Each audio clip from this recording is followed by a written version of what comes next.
গ্রামীণ সংকট থেকে শুরু করে বিশ্বের যে জায়গায় নিপীড়িত মানুষ রয়েছে তাদের সাথে আমাদের পররাষ্ট্রনীতির প্রথম ধাপ সংযোগ হবে। বিশ্বের যারা মুসলিম জননেতা রয়েছে, বিশ্বের যারা নিপীড়িত মানুষ রয়েছে তাদের সাথে ঐক্যবদ্ধ হয়ে আমরা নতুন বিশ্বমঞ্চে স্থাপিত হতে যাচ্ছি, বিশ্বমঞ্চে নিজেদের জয়গান করতে যাচ্ছি। আপনারা জানেন বাংলাদেশে আমরা গত 50 বছরে কোন একটি দল বলি, দুটি দল বলি, সংবিধান বলি, সর্বক্ষেত্রে এক বা দুটি দেশ বা তিনটি দেশ বা বিদেশি সাহায্য নির্ভর বা জাতিসংঘের যে সিকিউরিটি কাউন্সিল রয়েছে সেগুলোর বাহিরে গিয়ে পৃথিবীতে অন্যান্য রাষ্ট্র যে বিরাজ করে সেই বিরাজমান রাষ্ট্রগুলোর সাথে আমরা কখনো সম্পর্কের ভিত্তিতে নতুন একটি দেশকে চিন্তা ভাবনা করতে পারবো তা পলিটিক্যাল যারা কমিউনিটি রয়েছে, রাজনৈতিক নেতৃবৃন্দ রয়েছে তাদের মধ্যে সেই মতামতে আমরা কখনো সেই সমুদ্রের উদয় দেখি নাই।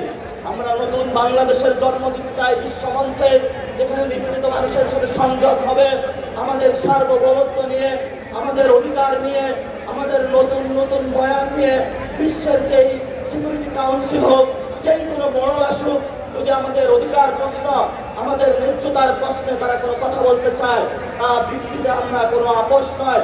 নতুন বাংলাদেশ, নতুন বিশ্বমঞ্চ গঠনে আমরা নতুনভাবে আবির্ভূত হব।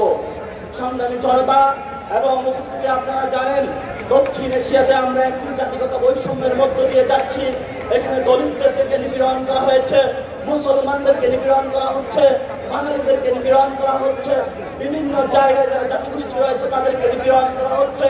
দক্ষিণ এশিয়ার যে শান্তি প্রতিষ্ঠা, আঞ্চলিক সার্বভৌমত্ব রক্ষা, সেখানে বাংলাদেশ নতুন করে এনসিপির নেতৃত্বে নতুনভাবে নেতৃত্ব গ্রহণ করতে চায়।